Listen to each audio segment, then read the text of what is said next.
Thank you guys so much. Isaiah chapter number 60. Isaiah chapter number 60.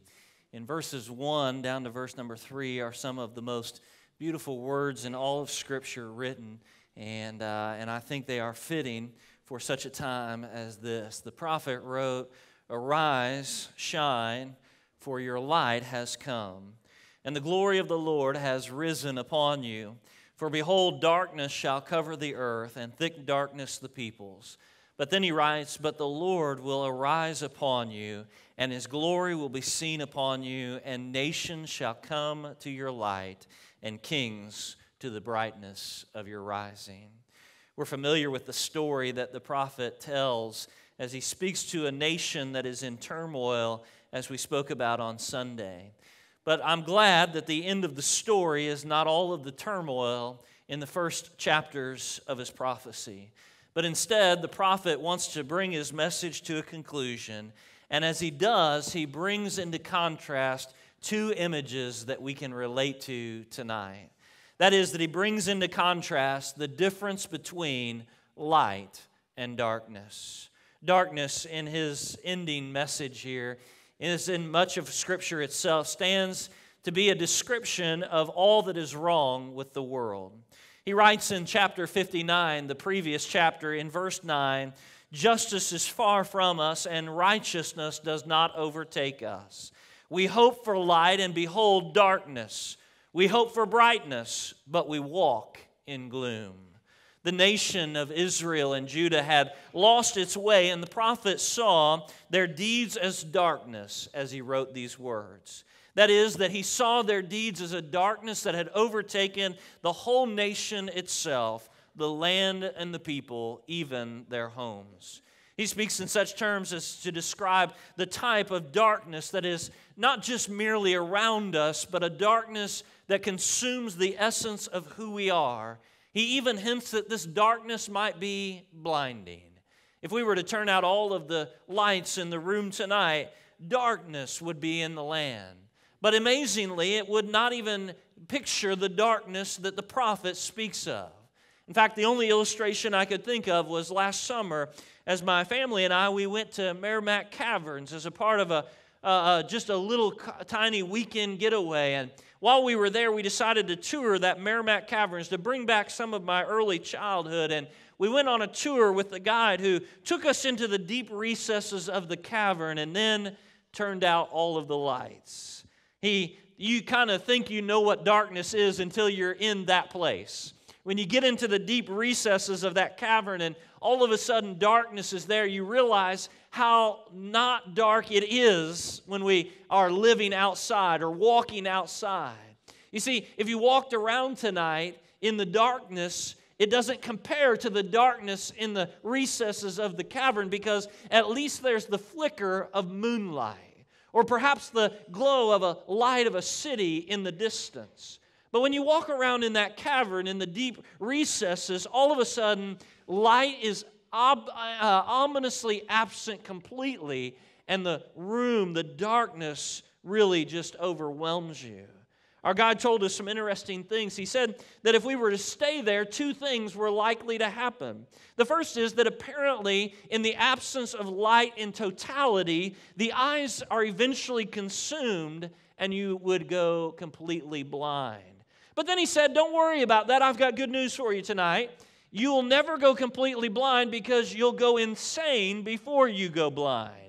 That is, that in that darkness, when it's that consuming, when it's all consuming, you begin to hallucinate and go crazy. Kelly pinched my hand and said, "I think we've already gotten there."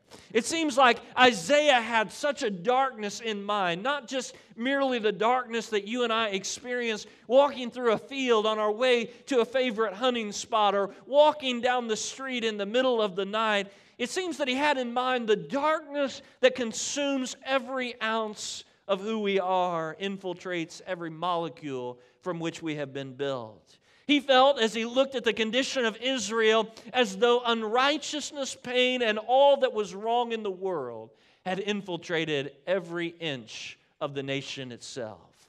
But then, as he brings this to a close, he points us to a second substance. That is, he points us to light, and he points the two or pictures the two in stark contrast. After all, light has one singular job to do tonight, and that is to shine. When light enters into a room, darkness has no choice but to flee. The light that Isaiah hoped for was the type of light in which every wrong would be made right. Every pain and sorrow would be healed and relieved, and every injustice dealt with. He saw the people in hope of the light. Remember in 59, he said that they had hope for the light, but only found darkness. They had hoped for the light, but only had experienced walking around in gloom. He pictured a day when everything would be made right, when all of our pain and sorrow would be released and healed, when every injustice was made right. But he said that the people were walking around looking for it, but they could not find it. They stumbled around in the dark, as it were, but were unable to find the source of light, the picture of hope. There was indeed no light in the land. This becomes a turning point in his message then, as he turns to chapter 60. He knew that the people would never find themselves or find light in themselves. He knew that wasn't possible. But he knew also that God was sovereign. And that being a sovereign God, God would answer their prayer.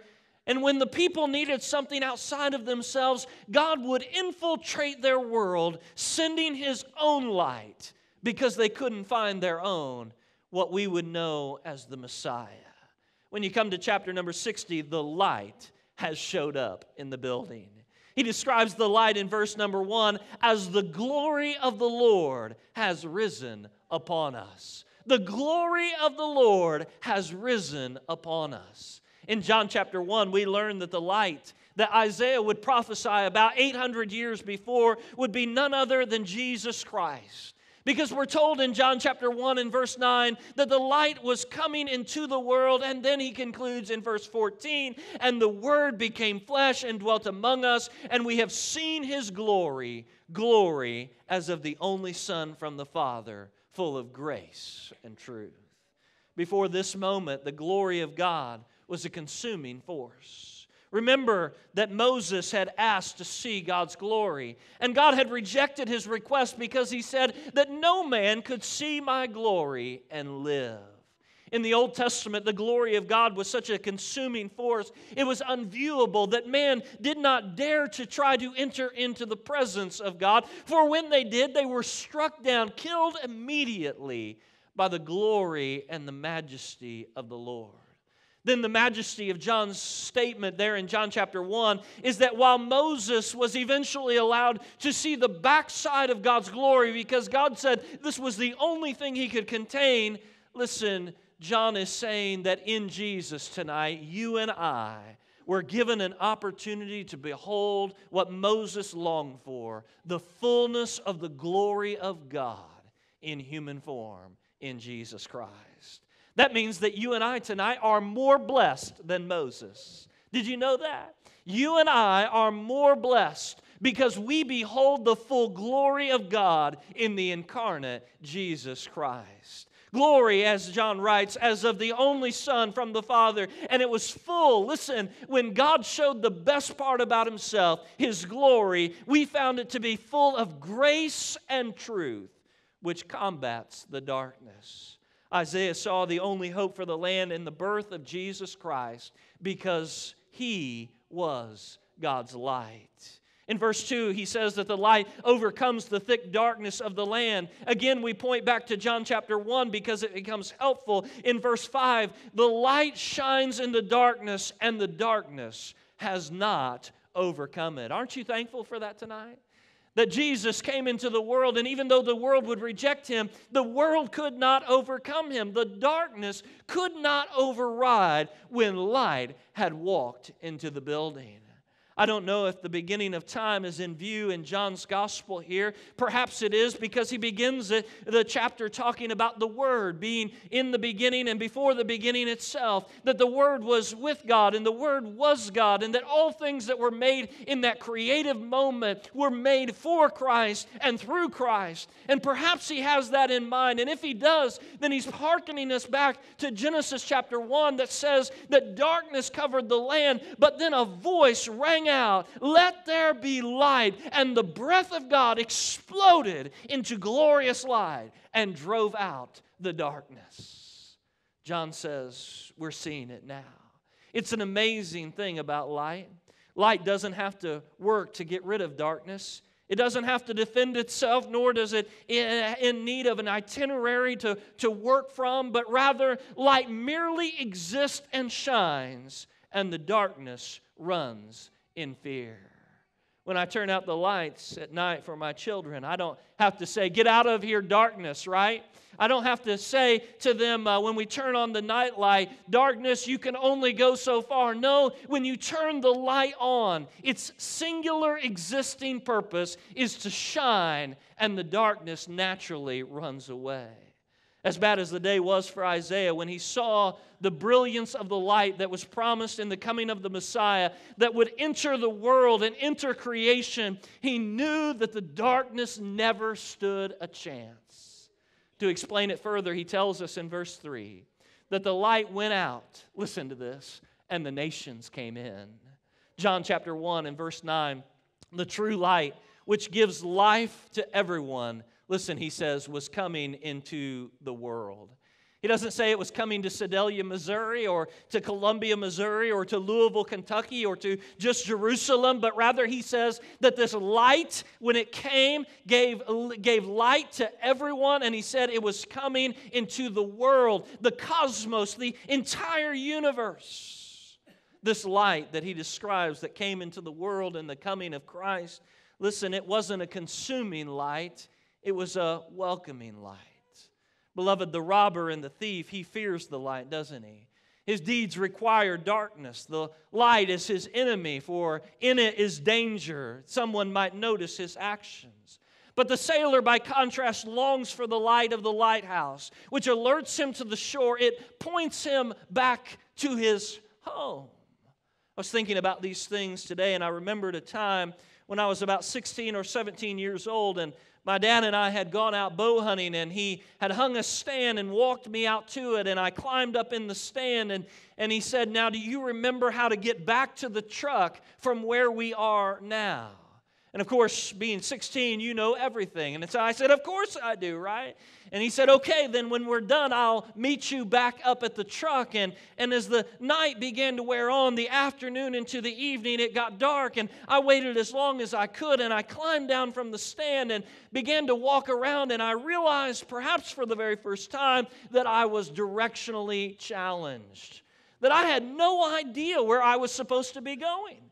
And so I wandered around for what seemed like an eternity. It may have only been 15 or 20 minutes, but it seemed like an eternity. And it seemed like the more I walked, the less I remembered. The less I understood, the less I recognized, the less I knew of where I really was.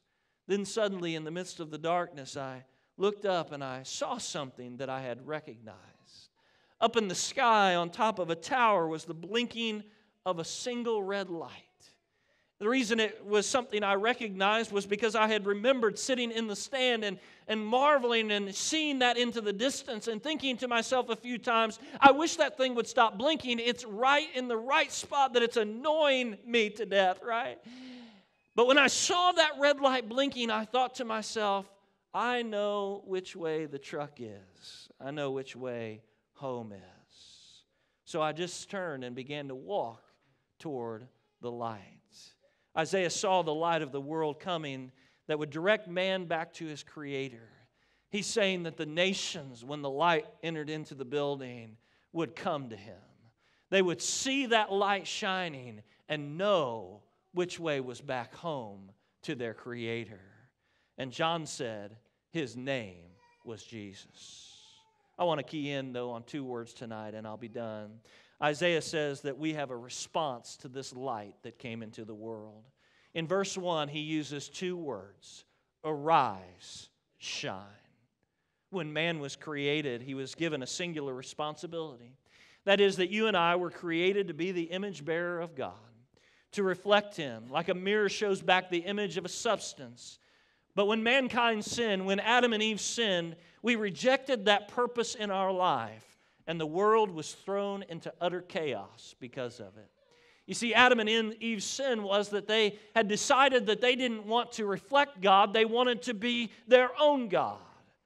But Christ, John's gospel is teaching us, and the prophet Isaiah was seeing, the coming of the light of lights, the coming of the King of Kings, the coming of the Prince of Peace, the coming of the Messiah, the coming of the Anointed One, Jesus Christ. His coming was meant to restore man back to the purpose that God had created us for. Are you ready?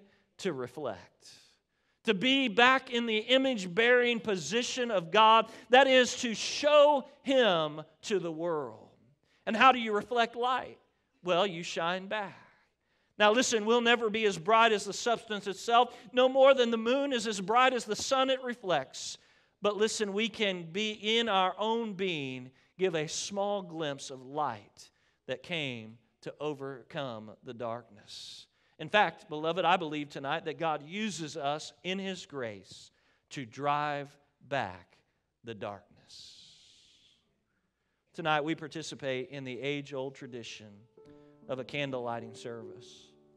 In front of us is a single light tonight from which we all must draw our source. Without this one light, we have no light to pass out. We have no light to shine.